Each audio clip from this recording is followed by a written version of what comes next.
Hello and welcome to another episode of Growing Up B2B. I'm your host, Ed Delia. I'm the second generation of Delia, the president of Delia Associates, the growth advisory and activation firm focused exclusively on family-owned B2B companies. Today, I'm joined by Michèle Hecken, executive coach, entrepreneur, author, and founder of Michèle Hecken Executive Coaching. Michèle has spent decades helping entrepreneurs build businesses that don't depend on them for every decision, every customer interaction, or every problem that needs solving. It's work that's especially relevant for family-owned businesses, where founders often struggle with one of the most difficult leadership challenges of all, learning how to step away without stepping out. Her newest book, The Art of Offboarding, explores the challenge head-on. Not offboarding employees, but offboarding yourself from the roles you've outgrown so the business and the next generation can continue to grow. This is a conversation about leadership, succession, letting go, and building a business that's capable of thriving beyond its founder. Michèle, welcome to Growing Up B2B. Wow, thank you so much, Ed. I'm so honored to be on your show. And the work that you're doing is so important for so many businesses and the families behind them. So it's my absolute pleasure to be here today. Well, thank you so much. And for listeners who may not be familiar with you or your work, could you just tell us in a few words what you do and the kinds of leaders you enjoy helping the most? Absolutely. So I am a serial entrepreneur as well. I'm not just a coach. I've walked the walk. I don't just talk the talk. So I've been in business, been an entrepreneur for over 30 years, built successful businesses, had one fairly significant exit.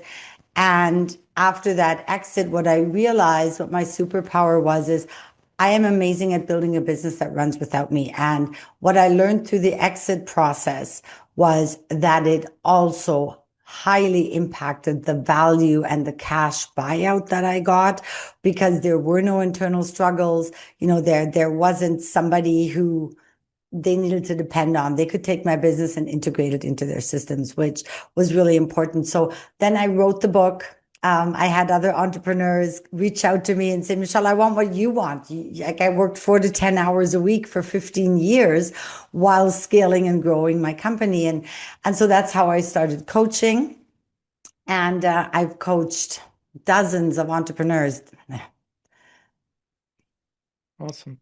I think over 30 now, in the last couple of years since I've sold my business. And one of the things that I love doing most is, as entrepreneurs, we create businesses to create freedom or legacy and wealth preservation, right? But the freedom part is somehow always there. And then we get sucked into the business. And of course, at the beginning, we need to put all of the time in, but especially second generation, or if the business has been around for a while, what we do on a daily basis isn't going to bring the business where it needs to go, and it's not going to give value back to our lives. So I love coaching entrepreneurs who can see they already have traction, the business is already successful, but the decisions are on them. They want more freedom, and they're potentially looking for an exit in the next couple of years. Awesome. So take me back to that realization that you yourself made, that you were able to so successfully implement in your own business. Looking back, what was it that changed your thinking from, hey, I must be involved in everything as a leader, to, hey, this business needs to thrive without me? How did that happen? Well, it didn't happen from a business standpoint. It happened from a life standpoint, which I believe it should. A lot of us entrepreneurs were looking at, okay, what do I do in my business to make it better? Yes, there are a lot of things, and I coach entrepreneurs through that. But the driver, the decision, I believe, needs to be personal. And for me, it was, I had 2 kids under 3. I was working 20-hour days. My clients were international. I had a global business in 93 with a fax machine when everybody told me I was crazy.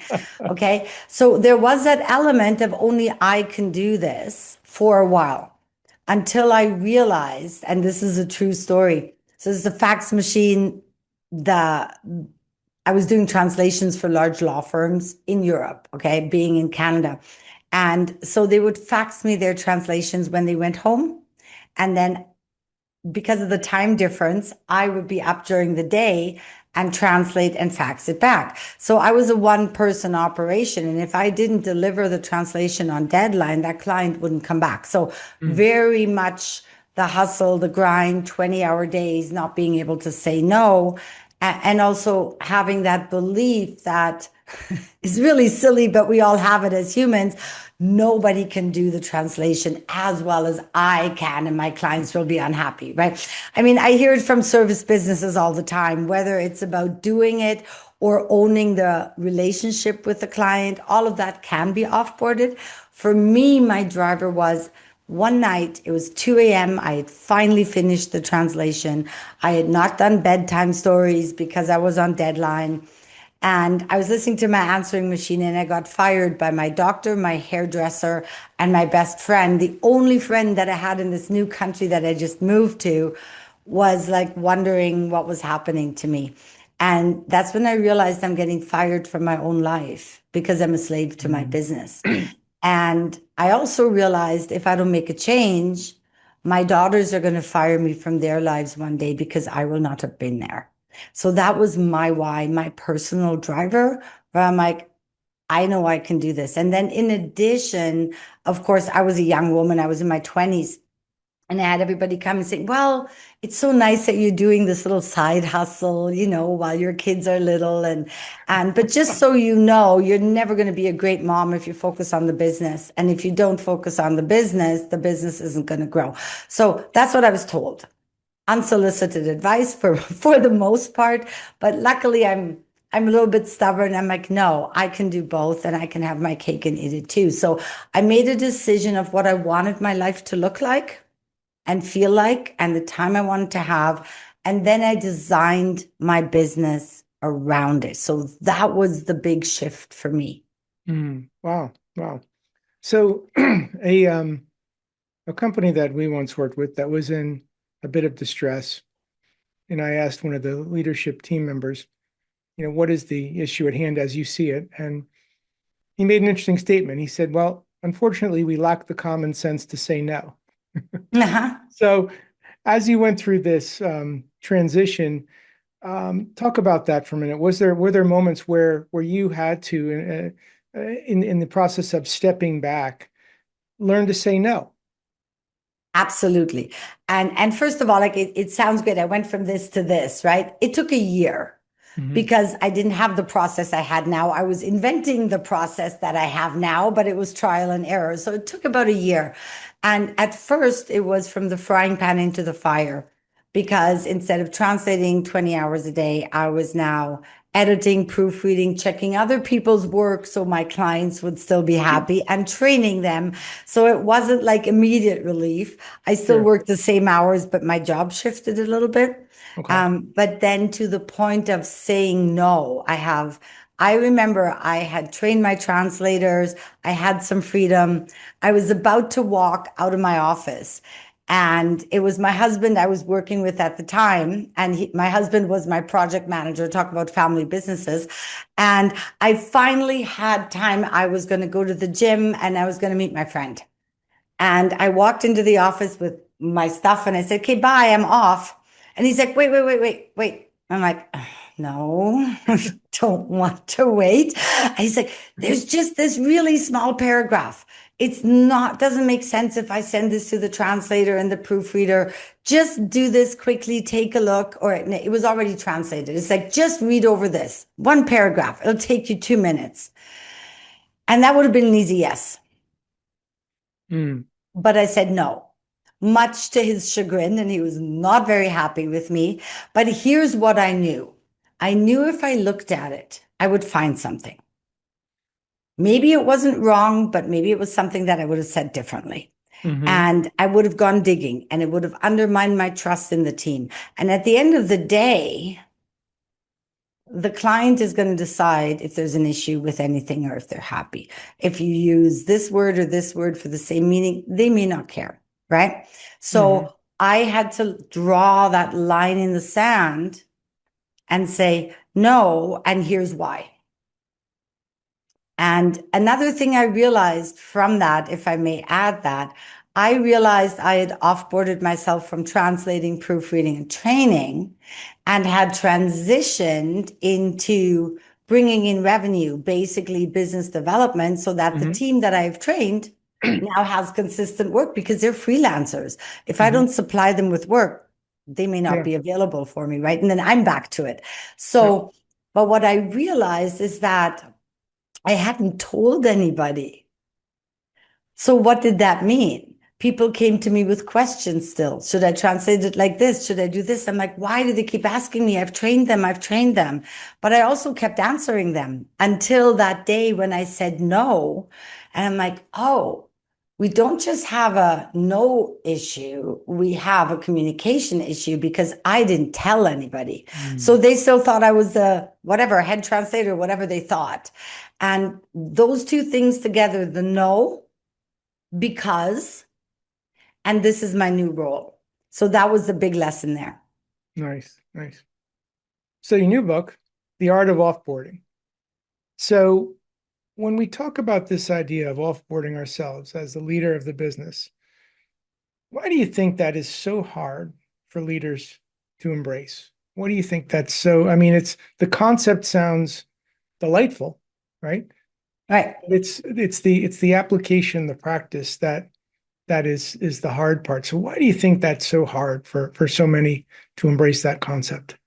Okay. I'm going to answer this in two things. The simple answer is ego, fear, uncertainty. That's a simple answer. Ego, of course, because we want to feel needed. This is kind of our baby and we built it. And it feels good for us as leaders to have all the answers, whether that's a son, a daughter, a family member, right? Or a staff. When they come to us, we feel needed. So that's kind of the ego part a little bit. And of course, I've built this and I know better and I have all the answers, right? Because that's just how we built it.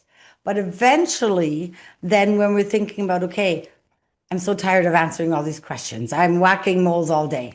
And why can't these people have their own accountability? And I've delegated, and why is this not working, right? Why am I still in it? And I think that's maybe a different question, but fear, uncertainty, we don't want to lose control, right?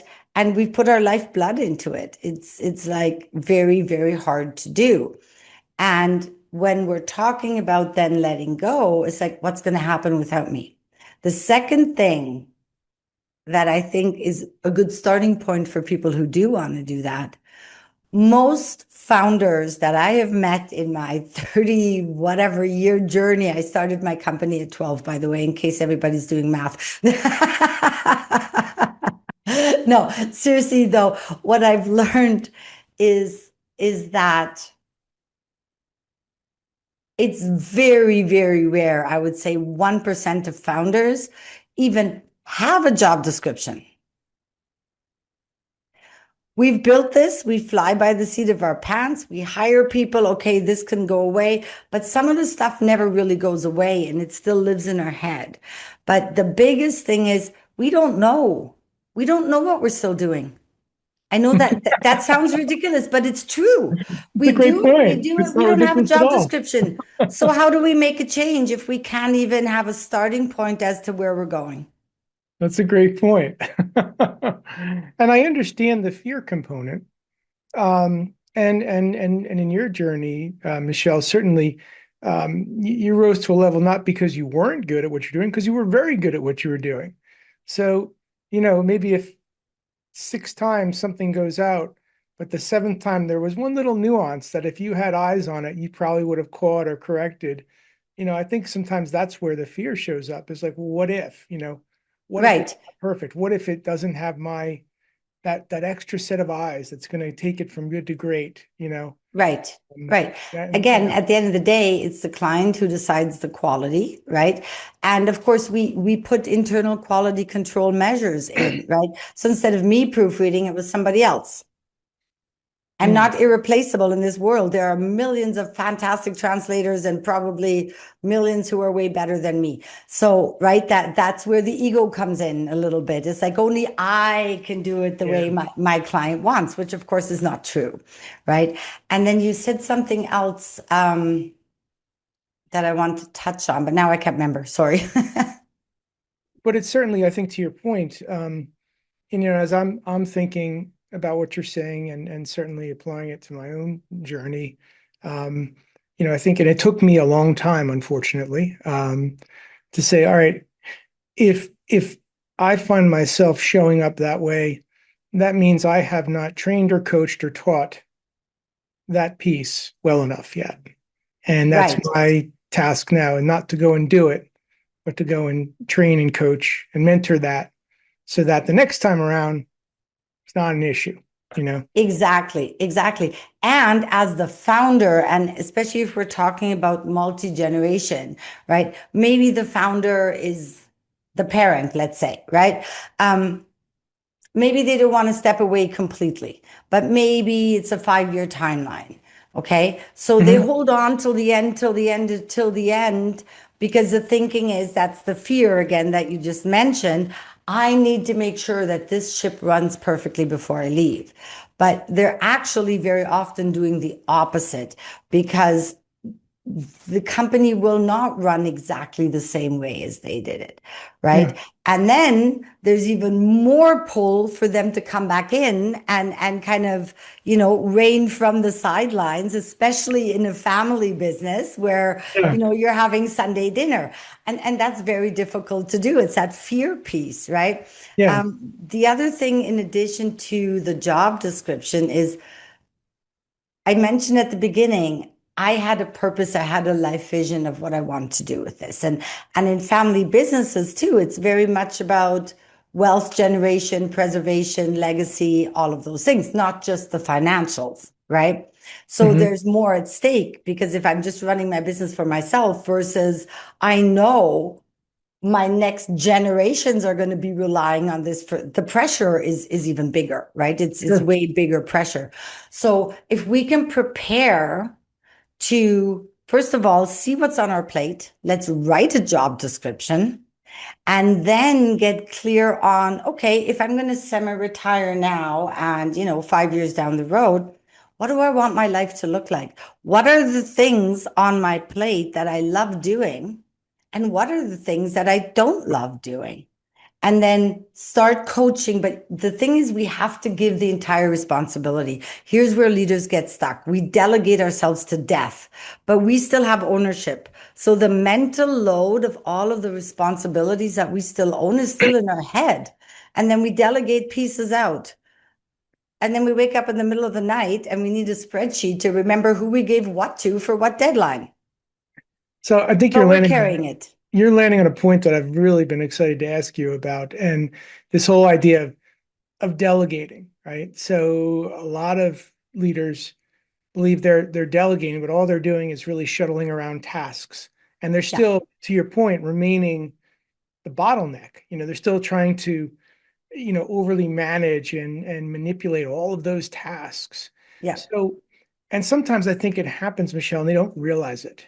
No, So of course not. They don't how do it how on can they purpose. start to sort of what are some things we could tell ourselves, or some signals maybe we could look for to say, hey, stop doing that, or you're doing that, you're being a bottleneck, you're delegating, but you're not.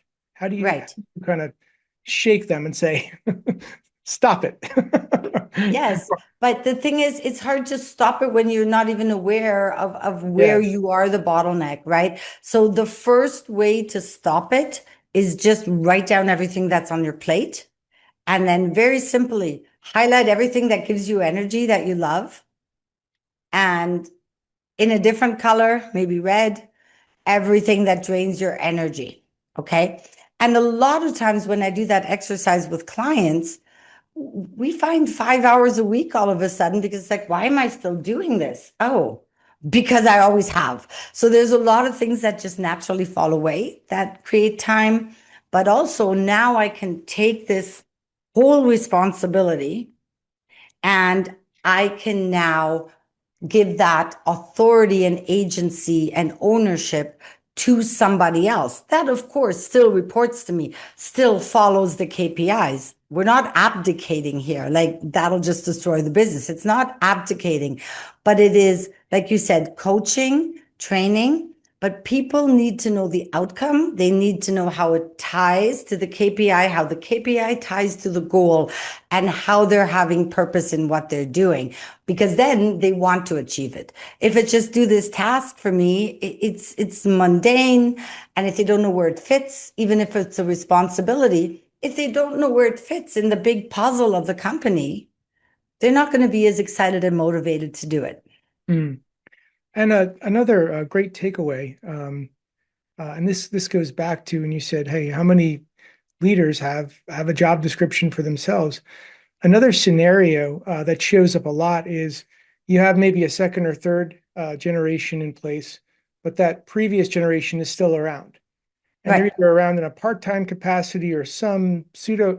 That's often not defined, and I can guarantee Exactly. you that no matter what they say, somewhere behind the scenes, there's a collision about to happen where Yeah, and it's former leader said dangerous. A and the new leader says B, and then the team doesn't know, well, who's got the ultimate say. Yep. And so even when there's that sort of fractional or part-time or now moving to an advisory role of that previous gen, I think there's a value in defining that. Wouldn't you agree? I would 100% agree. I would go even further and say it's dangerous not to, not just for the company culture, but also like we naturally evolve, right? And of course, it's a fear that the new generation is going to undo all of my hard work and everything's going to crumble, right? But when we don't define it, it feels like loom and doom hovering over our shoulder all the time. And what it does, it undermines the confidence of the next generation of leaders. 100%. And whether that's family or not, I'll share a story with you. My COO, who developed this offboarding process with unwittingly, but she one day, so I had hired her to do ops, and I was doing revenue strategy, right, and basically working for 10 hours a week. But the mistake I wasn't aware of was that and this is where I realized the thing about the job description was actually my COO who brought that up to me. I was meddling, but I didn't mean to. I was just, maybe feeling a little bit guilty because that's another factor why people don't do it is guilt, right? I was maybe feeling a bit guilty and that she was doing all of this. And then I check in, it's like, how's this going? Da, da, da, da, da. I'm trying to be supportive. And so that was great. And then I come back from my trip and she's like, Michèle, we have to talk. I'm like, okay. She's like, this isn't working the way it should be working. I'm like, what do you mean? This is working great. She's like, yes, but you keep seeding doubt in me that you don't think I can do this. I'm like, what do you mean? Like, I wouldn't let you run this whole thing.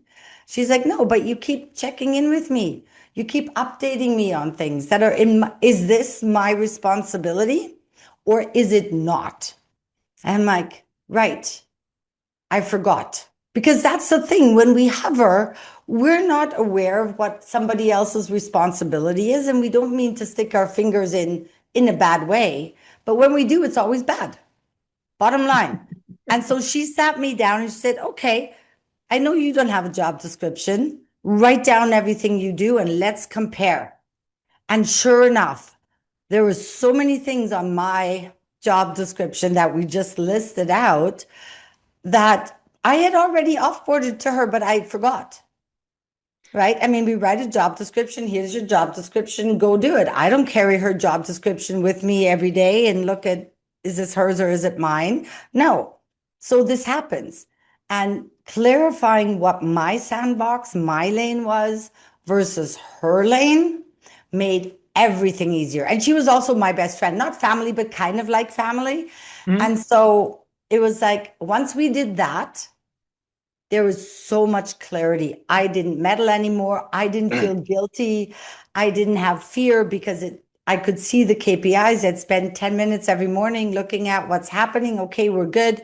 And I also learned to trust that if something's not good, she's going to call me. If she doesn't call me, I'm going to wait a day because maybe she hasn't seen it yet. But if I jump in, hey, have you seen this? Our gross margin is down, or we're behind revenue. She's not stupid. She can read, right? Mm. So it's very dangerous when we don't have, even as a part-time role, if we don't have our lane defined.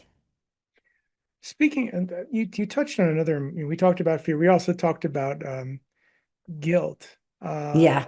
of the leader stepping back or stepping away.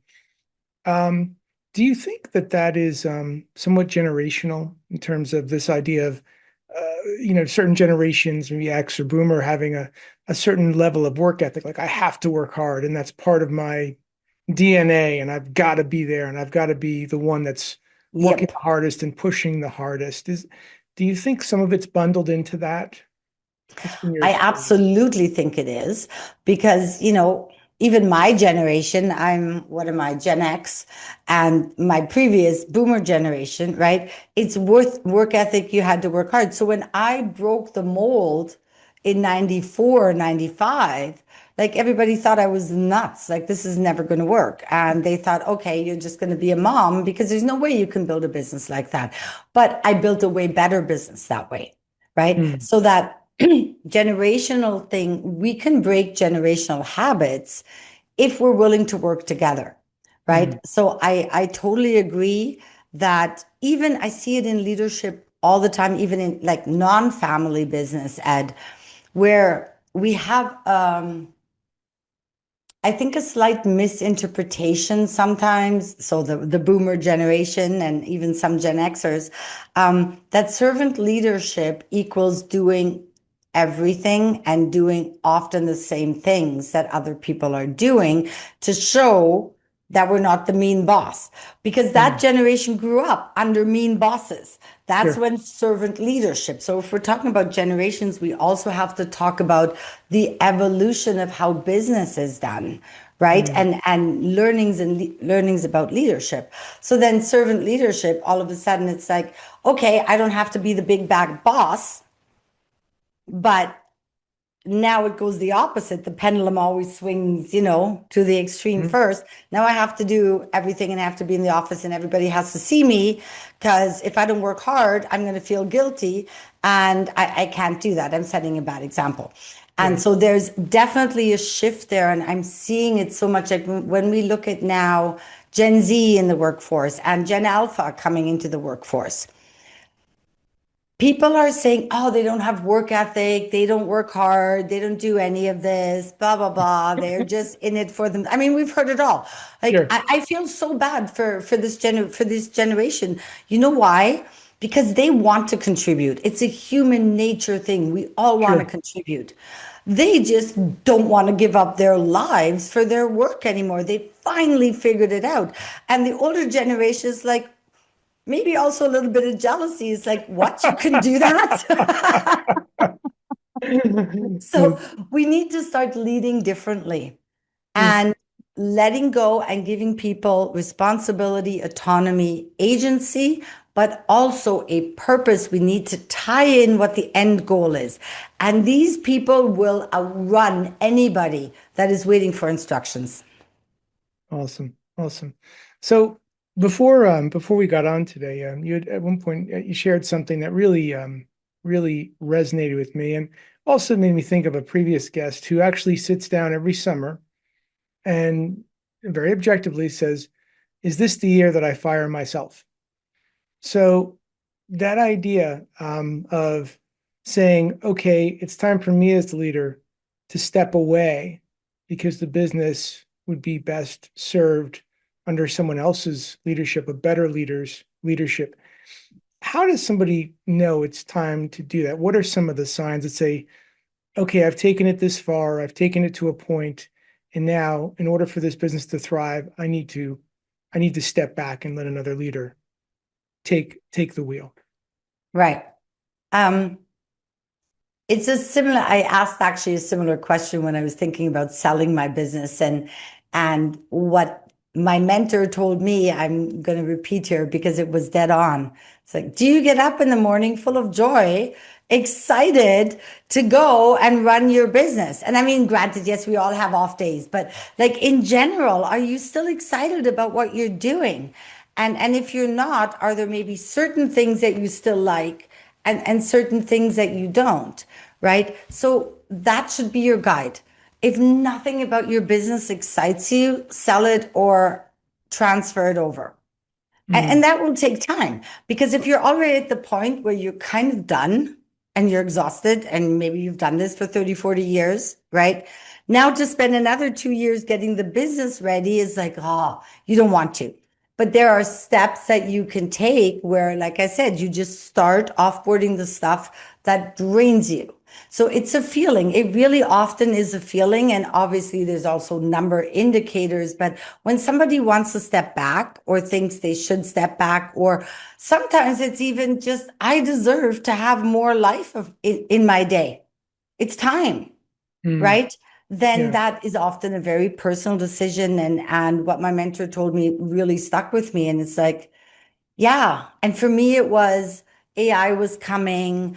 And I mean, I sold in 2019, but the language industry, we were building machine translation, AI, LLMs for our clients way before that. Oh, So yeah. the writing was on the wall. And so for me, the question was, could I keep this business running without me forever? Sure. But it's not going to run like this forever because I'm going to need to make investments in AI and all these things. And then the question I asked myself, am I excited about that? Am I going to be excited to get up in the morning and do this? And the answer was no. So then it was, okay, I'm going to proceed to an exit. So a lot of times we don't really listen to our intuition because we're like numbers, numbers, numbers. The numbers are rarely going to tell you whether it's time for you to step back or not. Well said. Interesting point. And to your point, knowing a bit about the translation interpretation business, um, very progressive industry as it relates to AI. I mean, you all were in it well before it was called AI, Yeah. so for this phenomenon of AI, you're like, so what? What? Yeah, we've been seeing, we've been dealing with this for like a decade. Yeah, we have. And Yeah. also very funny. I mean, I started my business in 93 with the fax machine. It was remote. My project managers were remote, different time zones, different cultures. My clients were all around the world. My translators were all around the world, right? And so that was unheard of. And then I sold in 2019. And then, of course, 2020, everybody's at home and panicking. It's like, how do I even work? It's like, been doing that for 20 years. Like, how is this difficult? And it's very true. It is a very niche industry that very few people know about. But we've always, if you want to know where the trends are, that's an industry to look at because we're For always sure. 10 years ahead. For sure. Yeah, 100%. So we talked a lot about this rising generation, the next generation of future leaders. As you look to that generation, Michèle, what would you say, what leadership trait do you think is going to be most important for them to possess to be successful in this age we're in now, this age of AI, this age of machine learning? What do you think is going to be important for them as leaders to possess? Wow, I think that's a great question. A couple of layers. I'm just going to do a prequel to your question, if I may. First of all, I think it's really important that current leadership understands what's important for the next generation to come in, Gen Z and Gen Alpha, because they're not going to be great leaders if they're spending their time in an organization battling old structures, right? Mm. I think as leaders, by giving people agency, authority, and a goal that they can pursue where they see this is what I'm building, this is what I'm creating. That is what I believe is going to be necessary responsibility, agency, and authority for the next generation. And if we can do that, or the leaders today can do that for the next generation, I think the next generation is going to receive permission to do things differently.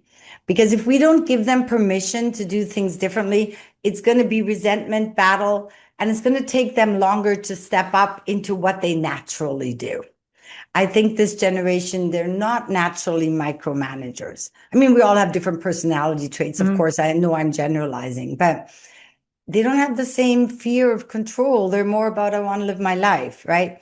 But I also want to build something meaningful and important. And I know so many Gen Zs that are millionaires because they focus on the goal. They're so goal oriented, like they have visions. They give themselves permission to do that much, much less than our generation and our parents' generation. So I think they're actually positioned very well to be great leaders if we don't hold them back too much and force them into the old box, but also support them in the sense of, I touched on AI, in the sense of understanding what's important. And I think there's been a massive shift from boomers and the generation before. Important was to make money. This generation, yeah, they want money, but they want to have a good life. And again, I know I'm generalizing, but they have also very often found that way to say, I want to have both. And so as we're empowering them as leaders, this is a generation that is growing up with AI. Gen Alpha, even more so, right? They're going to be like, oh my goodness, like how is the education system going to keep up? That's a whole different question, which also, how are they going to be good leaders, right? But so on AI, just because that could be a whole podcast on its own, my take would be, I think that the next generation actually embraces it more because it's more normal. I see it a lot now with AI. It's like, I got to learn AI. I need to know exactly how it works, right? Well, when computers came out, did you learn how to code? You didn't. It's a tool. When the internet came out, did you learn HTML? No, you didn't. So this is a tool. And I'm not saying don't learn about AI, but I think the AI will naturally come in to the businesses where it's needed. Right now, I see so many entrepreneurs plugging AI in everywhere for no reason. Does it tie into your goals? Does it make your business better? Well, great that you know how to do all the fantastic prompts to create whatever, a cool picture that you can put up somewhere. I know I'm exaggerating, but it's like, if it is not tied to creating value in your life or value in your business, why are you implementing it? And I think this next generation is going to be more natural about it, and really focus on the goals. I know, long-winded answer, and we don't know where AI is going to go. If you follow Peter Diamandis and look at the exponentiality of it, next year could be a completely different world because it's not going to take as long anymore. Right, right. And I think you touched on something that really resonated for me in looking at the rising generation. They absolutely are goal-driven, and and I've found what's striking is, for maybe our generation, the one before us, vision was something that you put on a wall or something, right? And stated, it was kind of like corporate speak. They have vision, but they believe it. They They mean own it, it. and they Yeah. walk it, and they live it. And it would probably be kind of weird to put it on a wall or write it down, because it's just, they articulate it with such fervor that it's, and it doesn't necessarily have to be a good one. It just has to be theirs, that they can own it. I mean, that's often what I look for in a That's next true. gen. It's just, hey, they're young. It doesn't have to be super well articulated. As long as they're loving it, owning it, and passionate about it, they'll refine it. They'll get They'll it. refine it. They Yeah, will. yeah, And that's kind of the trust that offsets the fear, right? yeah. And again, where we as leaders now can support the next generation of leaders is, don't make them fight us. Mm, Don't make them fight us. Give them what they need. Give them accountability goals, goals and accountability, yeah. and let them try, let them fail. We're so afraid of failure. That's also the other thing, like my dad, my grandparents, like, you can't fail, you can't make like making a mistake is a big deal, right? You don't want to do that. But that's how we learn, that's how we grow. And Mm. now, obviously, that's why I said you don't want to abdicate. You want to give them a framework within which they can fail. Like, I mean, there's a really fabulous book by Susan Scott called Fierce Conversation, and she describes it as a tree. It's a leaf, a branch, a trunk, or a root decision. If a leaf falls off of the tree, Yeah, okay, it's a mistake, no big deal. Okay. But now you know where the gap is and you can coach. Mm-hmm.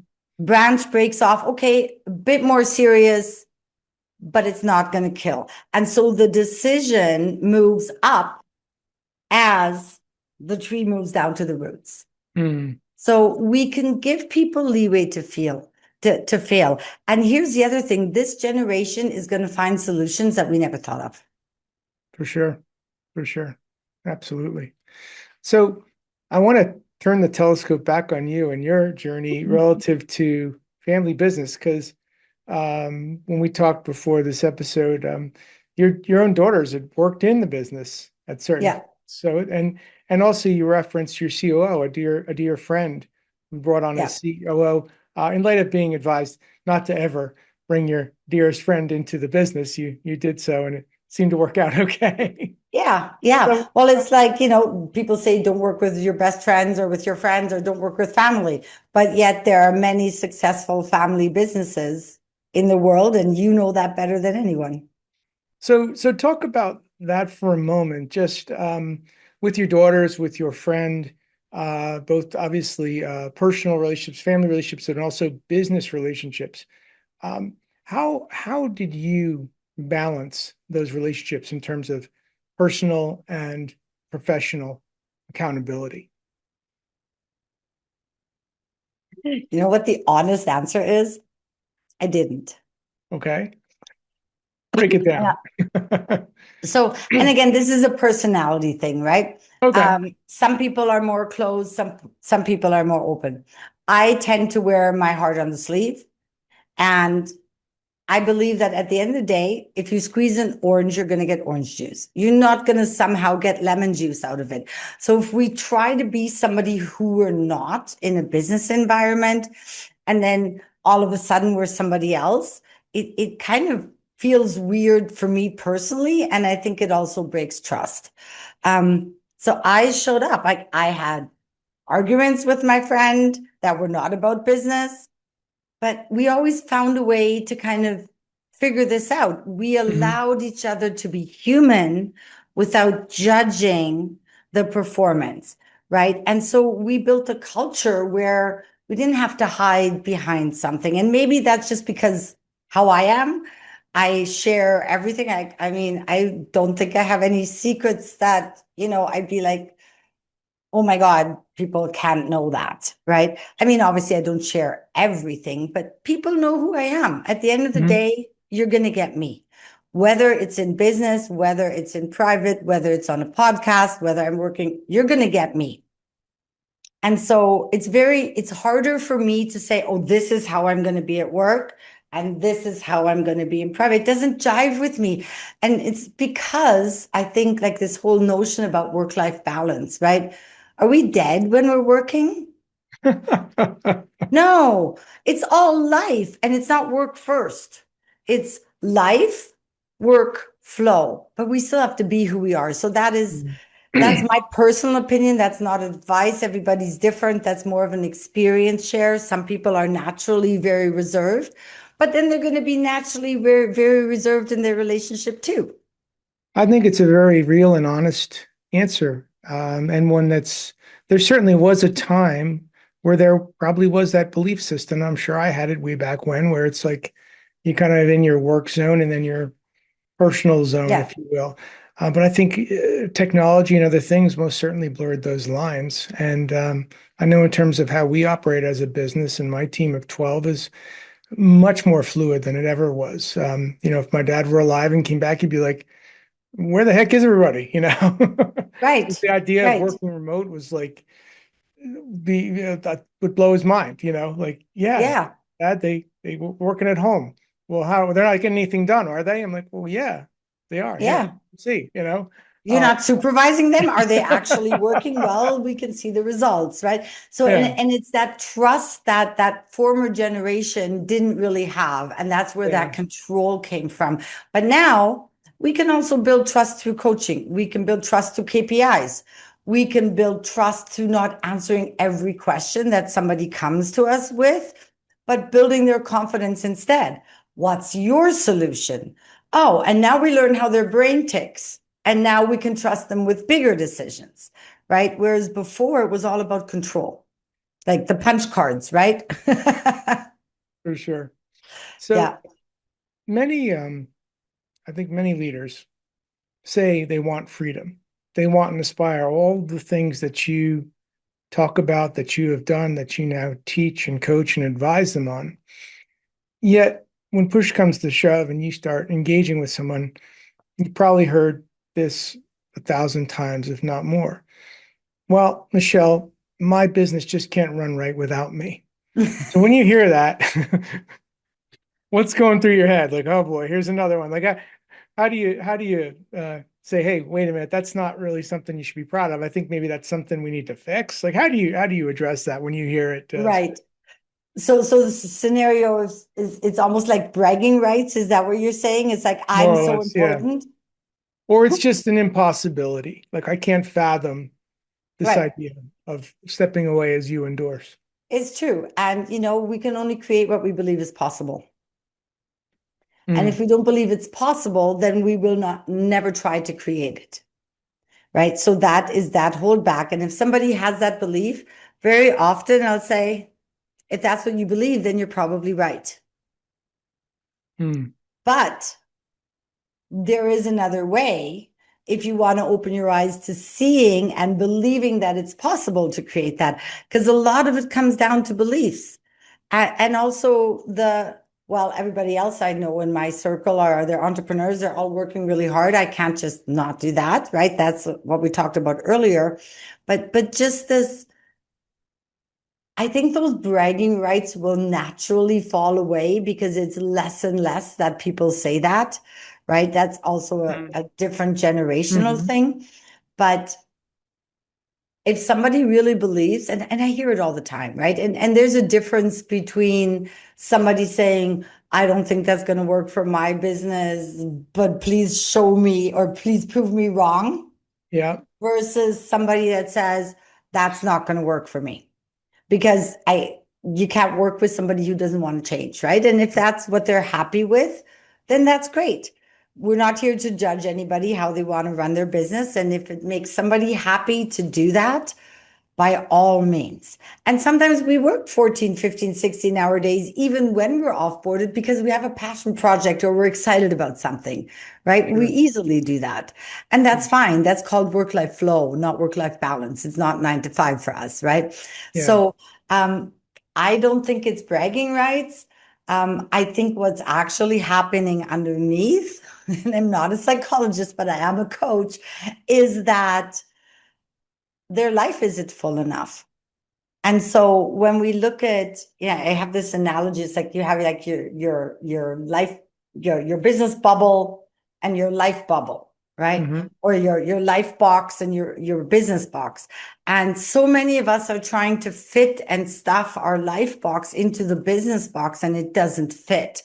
And then the idea of taking the business and putting it in the much larger life box leaves a void. What am I going to fill the life box with? I don't know. Now I have to come up with something. Now I need to find a hobby. What am I going to do? Okay, maybe I'm playing golf. Maybe what am I going to do with my life box? So it's much easier to keep filling the business box and saying, look how happy I am. Look how great I am. Look at what I've accomplished. So it often comes down to beliefs. It's startling how well you can get into the mindset of the leader. I mean, so many of the things you're saying, it's just like shocking. Well, that's because I am one and I've been one for 30 years, I right? mean, it's And we're so on all point. different, but there's just a certain common denominator that we just kind of have in common.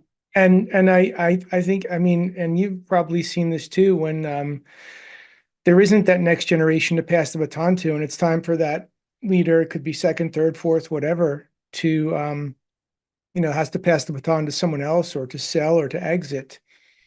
And they go into a bit of a depression because they've Mhm. not figured out how to fill. What goes in the life box? Yeah. Right.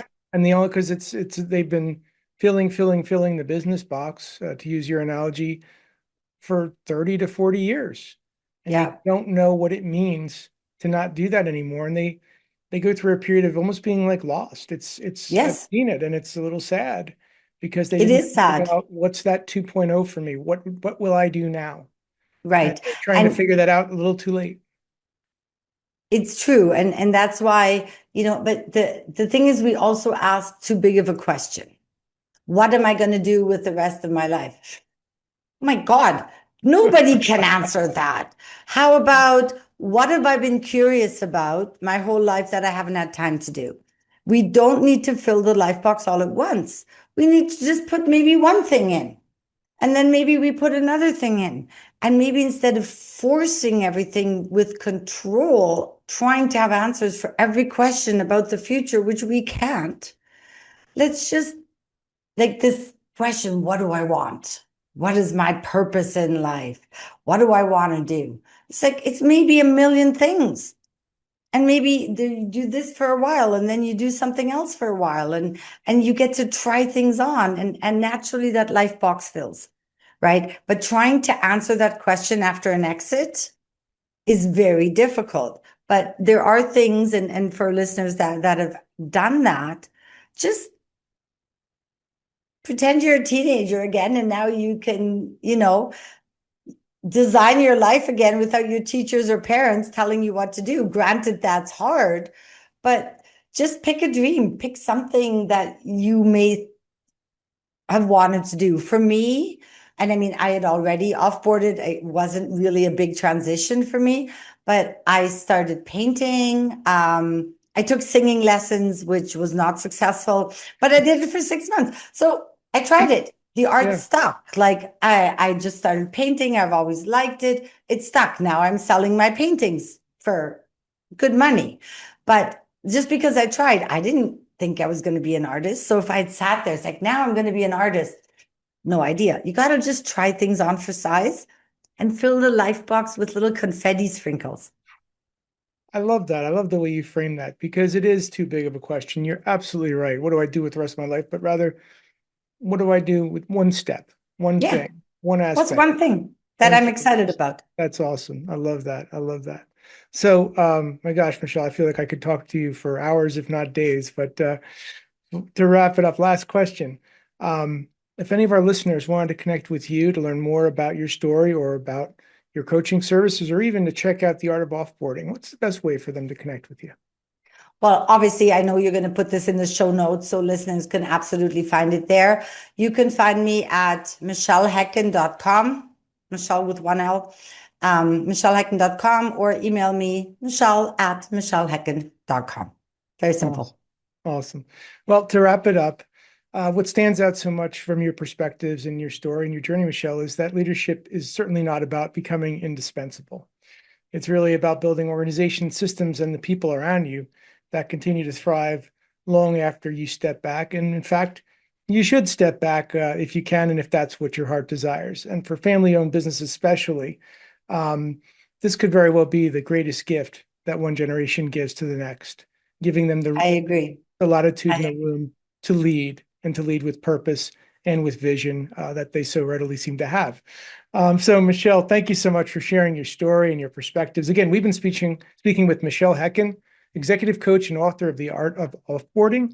And I'm your host, Ed Delia, and this has been another episode of Growing Up B2B. Thank you so much for listening, and we'll see you next time. Michèle, thank you so much for joining us today. Thank you for having me. And likewise, I could have a couple more hours of conversation with you about all of these topics. This was really fun and energizing and invigorating. And I think, as always, you're creating amazing values for your listener. Thank you. And something tells me we're going to be inviting you back in the near future. So always happy to. Thanks, Michèle. Hey, thanks so much for tuning into Growing Up B2B. To explore more episodes and insights, visit podcast.delianet.com. And if you've enjoyed this episode, please give us a rating or review on your podcast platform of choice. Having worked with hundreds of family-led businesses across my career, and being a second-generation leader myself, I'm on a mission to help every family business I meet achieve next-level growth for their organization. So feel free also to connect with me on LinkedIn, and let's support each other. You can also find out more about my company at delianet.com. Again, I'm your host, Ed Delia, and thanks so much for joining us today. Take care.